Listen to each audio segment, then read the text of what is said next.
नमस्कार, आप देख रहे हैं इंडिया न्यूज। आपके साथ मैं हूं रचना। शुरुआत करेंगे दुनिया के सबसे तेज बुलेटिन न्यूज 222 की, जिसमें हम आपको दिखाएंगे सिर्फ 22 मिनट में देश दुनिया की 222 बड़ी खबरें। नमस्कार, मैं हूं आपके साथ मैत्री त्रिपाठी। तो सिर्फ 22 मिनट बने रहिए हमारे साथ, हम आपको देश और दुनिया की 222 खबरें देंगे। शुरुआत दिल्ली से करते हैं। दिल्ली के जगतपुरी थाने में लोगों ने जमकर हंगामा किया और तोड़फोड़ की।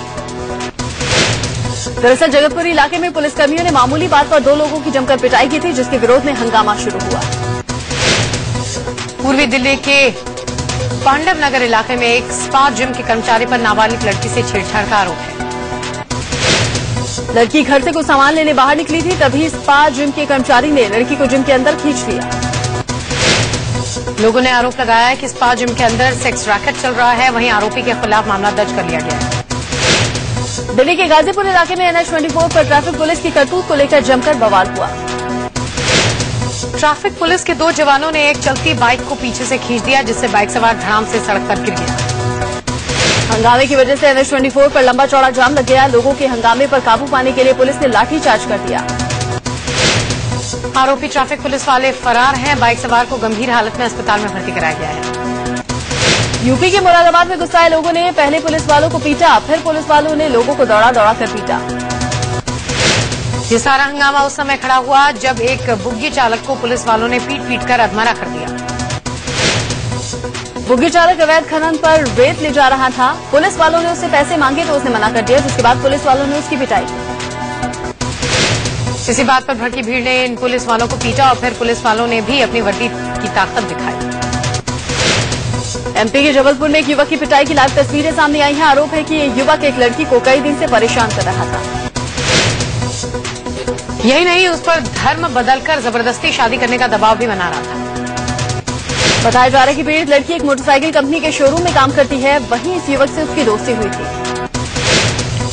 पीड़ित लड़की ने इस युवक के खिलाफ कैंट थाने में मामला दर्ज कराया।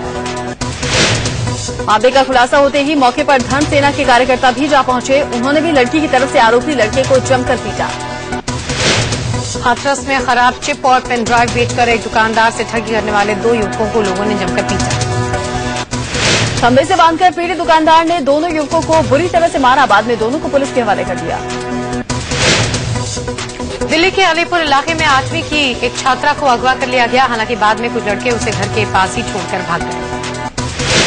आशंका है कि लड़की के साथ गैंगरेप किया गया था। लड़कों की पहचान हो गई है, लेकिन वो फरार है।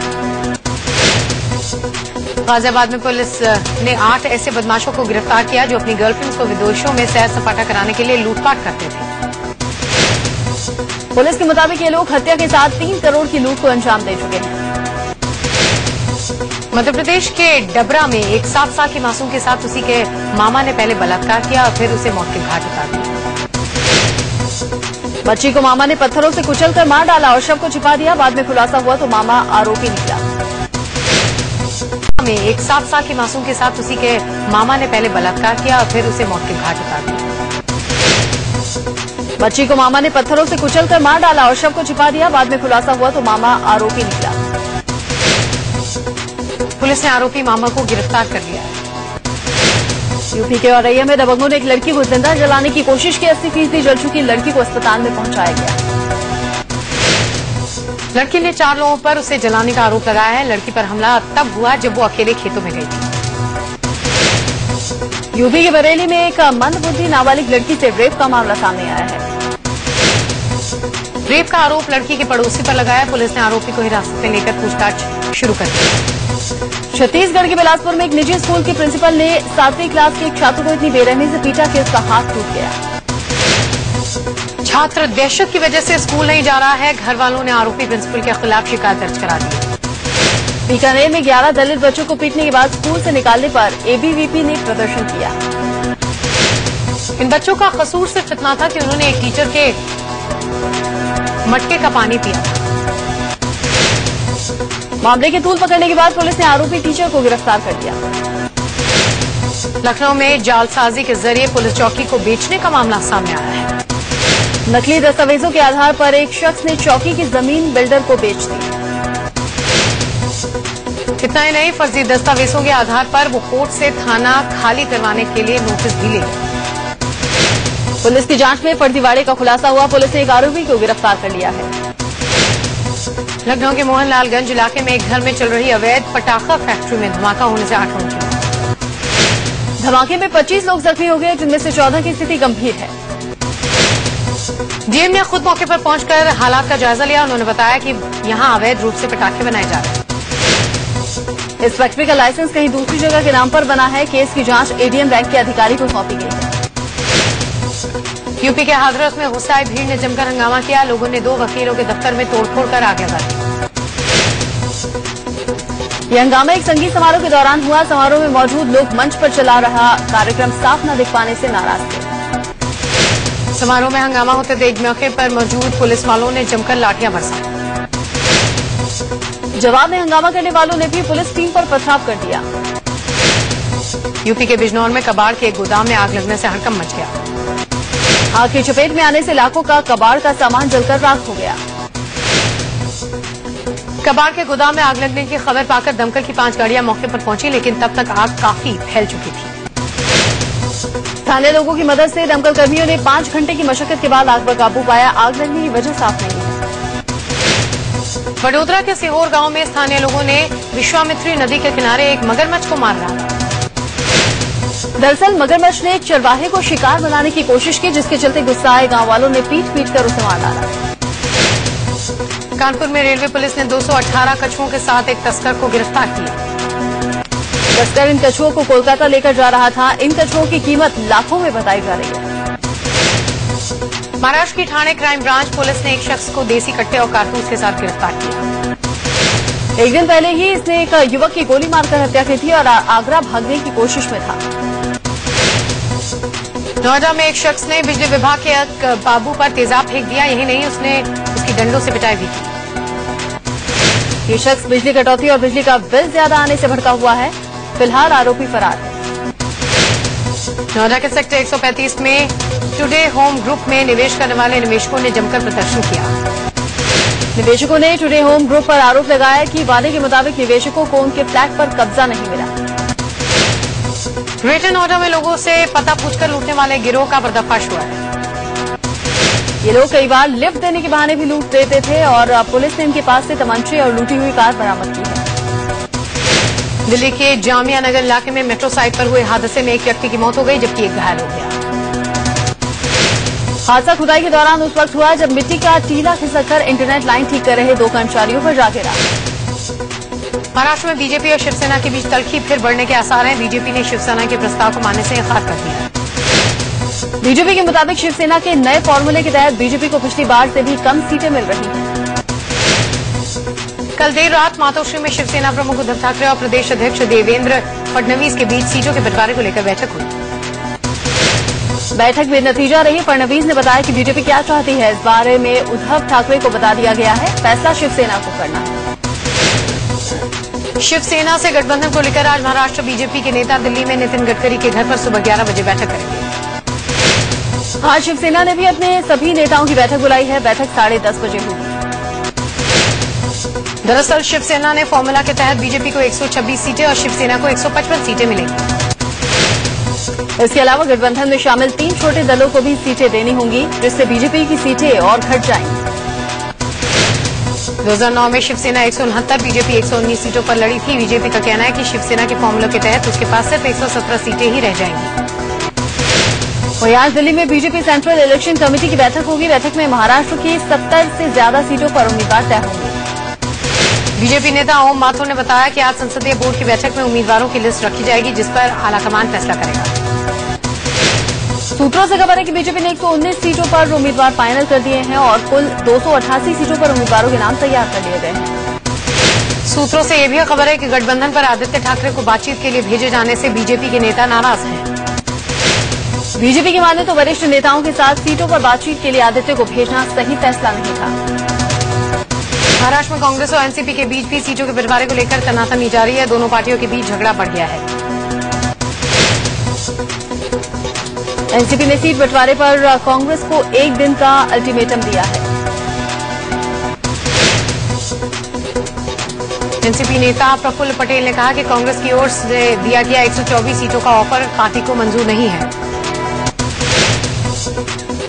प्रफुल्ल ने कहा कि हम गठबंधन बनाए रखना चाहते हैं, कई दिन से बातचीत चल रही है, हम बस एक दिन और इंतजार करेंगे।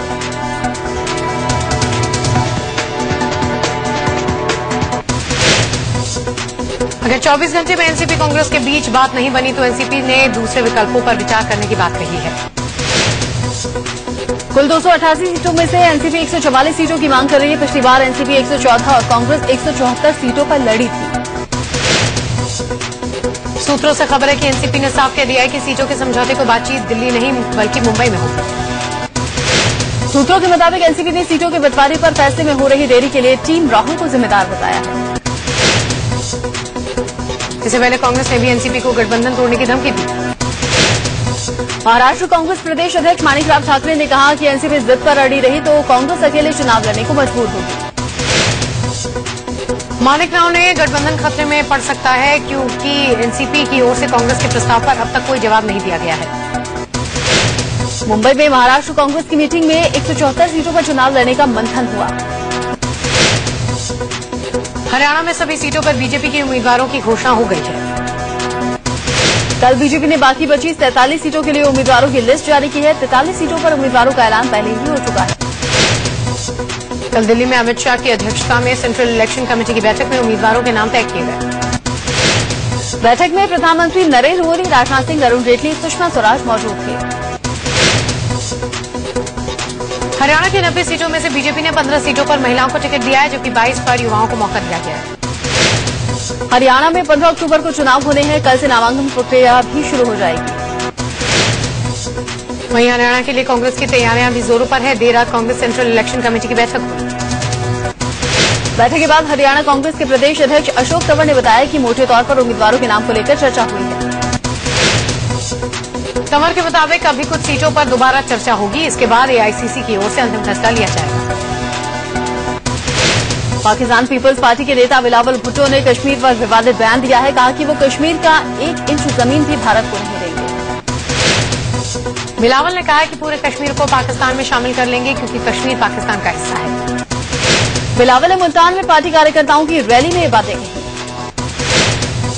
इसके साथ ही बिलावल ने 2018 में होने वाला अगला आम चुनाव लड़ने का भी ऐलान कर दिया। बिलावल के इस बयान पर भारत ने पलटवार किया है। विदेश मंत्रालय के प्रवक्ता सैयद अकबरुद्दीन ने इस बयान को हकीकत से कोसों कहा। अकबरुद्दीन ने साफ किया कि भारत की एकता और अखंडता से समझौता नहीं हो सकता। ऐसी बातों पर टिप्पणी करने की भी जरूरत नहीं है। बीजेपी नेता सुब्रमण्यम स्वामी ने कहा कि भारत पाकिस्तान का नाम दुनिया के नक्शे से मिटाने की ताकत रखता है, लेकिन भारत जंग नहीं चाहता। बिलावल के बारे में स्वामी ने कहा कि बिलावल के पास राजनीति का कोई तजुर्बा नहीं है, इसलिए बचकानी बातें कर रहे हैं। भारी हथियारों से लैस करीब 200 आतंकवादी एलओसी के चारों तरफ भारतीय सीमा में घुसपैठ की ताक में है। घुसपैठिए कश्मीर में आई बाढ़ का फायदा उठाते हुए अपनी हरकत को अंजाम देने की कोशिश में, हालांकि भारतीय जवान इन्हें मुंह तोड़ जवाब दे रहे हैं। सेना के मुताबिक हाल ही में आई बाढ़ के चलते 50% से ज्यादा कैंटोनमेंट एरिया जलमग्न हो गया है। पिछले 10 दिनों में घुसपैठ की कई कोशिशें हुई, लेकिन सुरक्षा बलों ने इसे नाकाम कर दिया। जम्मू कश्मीर में नियंत्रण रेखा से सटे कुपवाड़ा जिले में सेना ने मुठभेड़ में 4 आतंकवादियों को मार गिराया। इसके बाद कश्मीर घाटी और जम्मू में नियंत्रण रेखा से सटे इलाकों में हाई अलर्ट जारी कर दिया गया है। इस बीच खबर है कि आतंकी संगठन अलकायदा ने भारत में अपनी गुप्त ब्रांच खोल दी है। आपको बता दें कि अलकायदा प्रमुख अल जवाहिरी ने 15 दिन पहले ही ब्रांच खोलने का ऐलान किया था।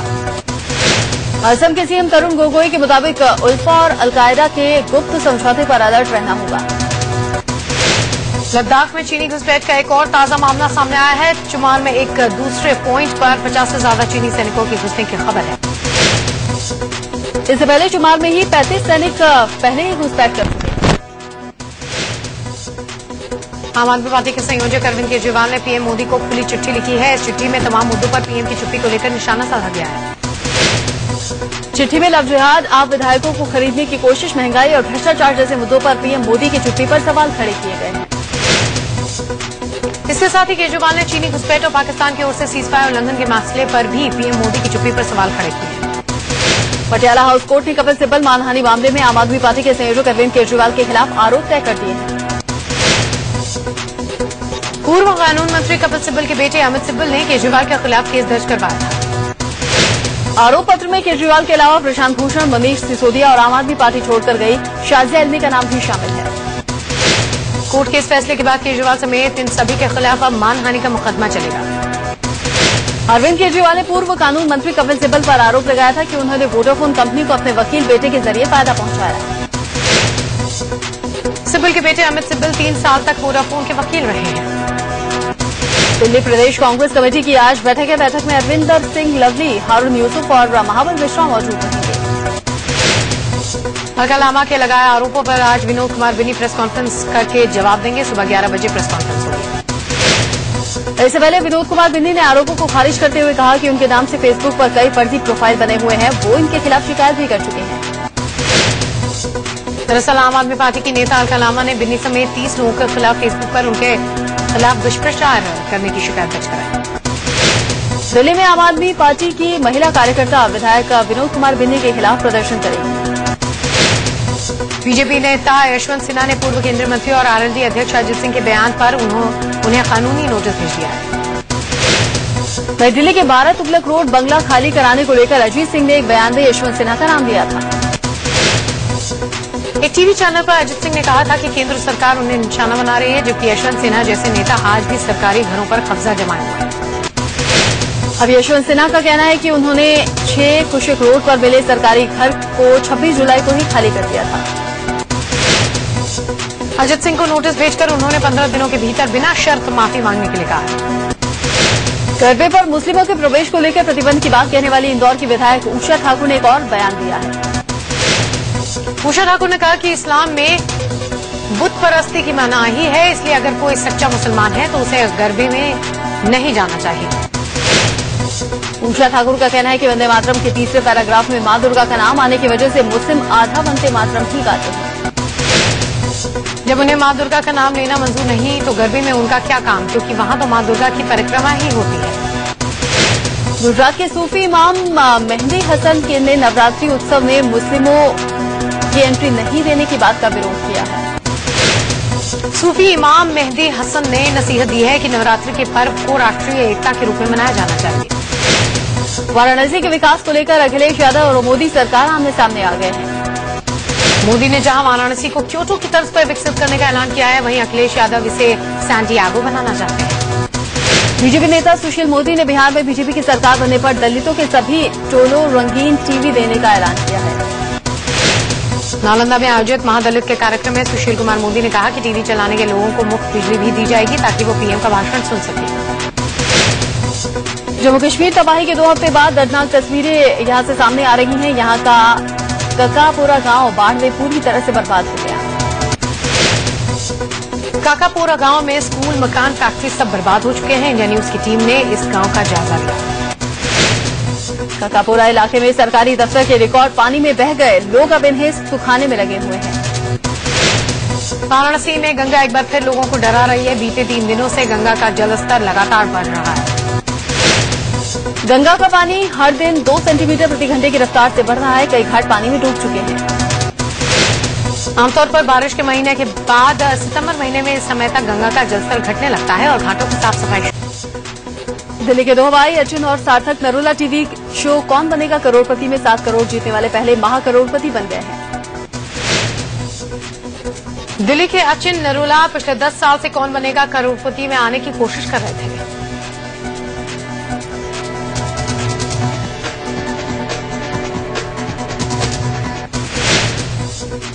एयर इंडिया के कर्मचारियों का एक वीडियो सामने आया है जिसमें वो पार्टी और डांस करते हुए नजर आ रहे हैं। आरोप है कि इस पार्टी की वजह से फ्लाइट 3 घंटे देर से उड़ान भर पाई थी। विमान को टेक ऑफ कराने का जिम्मा इन्हीं लोगों के पास था। पूरा मामला उस वक्त सामने आया जब ऑल इंडिया इंजीनियर्स एसोसिएशन ने एयर इंडिया के चेयरमैन को चिट्ठी लिखकर इसकी शिकायत की। बिहार में नक्सलियों के स्थापना दिवस के मद्देनजर संवेदनशील जगहों पर सुरक्षा व्यवस्था बढ़ा दी गई है। सीआरपीएफ और एसएसबी के जवान इन इलाकों में मुस्तैदी से गश्त लगा रहे हैं। नक्सलियों का स्थापना दिवस आज से शुरू हो रहा है जो कि 27 सितंबर तक चलेगा।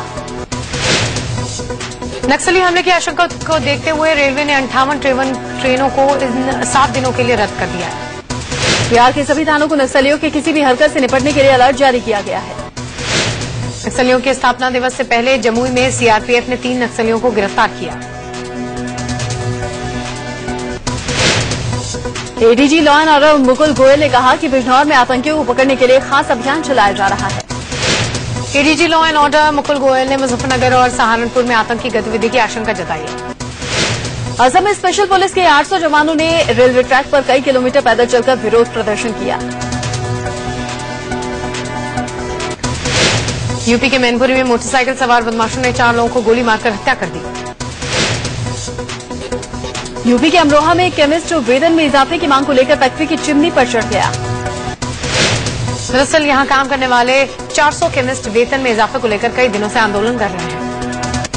मध्य प्रदेश के ग्वालियर में बीएससी के छात्र ने प्रेम प्रसंग के चलते खुदकुशी कर ली। खुदकुशी करने वाले छात्र का नाम अनूप है। परिवार वाले अनूप की हत्या का शक जता रहे हैं।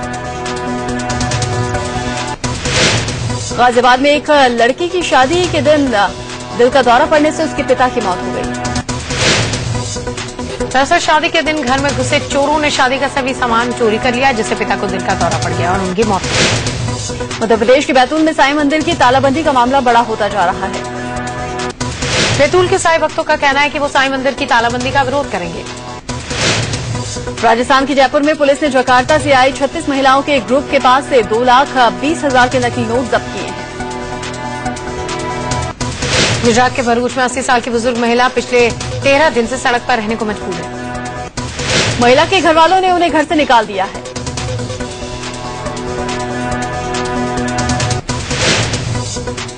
दिल्ली में पीपल्स क्लाइमेट मार्च निकालकर लोगों को ग्लोबल वार्मिंग के प्रति जागरूक किया गया। इसके साथ ही इस मार्च के जरिए प्रधानमंत्री नरेंद्र मोदी से अपील की गई कि वो अगले हफ्ते होने वाले यूएन के क्लाइमेट चेंज समिट में हिस्सा लें। अमेरिकी राष्ट्रपति बराक ओबामा ने कहा है कि आईसिस के खिलाफ लड़ाई केवल अमेरिका ही नहीं, दुनिया के कई देश इस मुहिम में शामिल हो रहे हैं। ओबामा ने कहा कि हम आतंकवादियों के खिलाफ इराक या सीरिया में कार्रवाई करने में नहीं हिचकेंगे। इराक में अलग अलग 4 जगहों पर हुए कार बम धमाकों में 31 लोगों की मौत हो गई। इराक में हुए हमले में बताया जा रहा है कि आतंकी हमला आईसिस आतंकियों ने किया। अमेरिका में व्हाइट हाउस के बाहर एक संदिग्ध घुसपैठिए को देखा गया, जिसके बाद व्हाइट हाउस को खाली कराकर घुसपैठिए को गिरफ्तार कर लिया गया।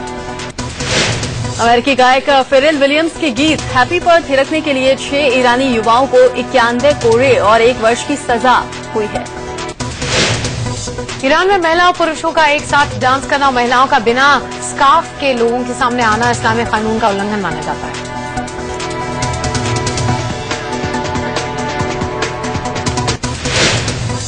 कलर्स टीवी का चर्चित रियलिटी शो बिग बॉस आज टेलीविजन पर दस्तक दे रहा है। अभिनेत्री रेखा अपनी फिल्म सुपर नानी के साथ 24 अक्टूबर को बॉक्स ऑफिस पर दस्तक दे रही है।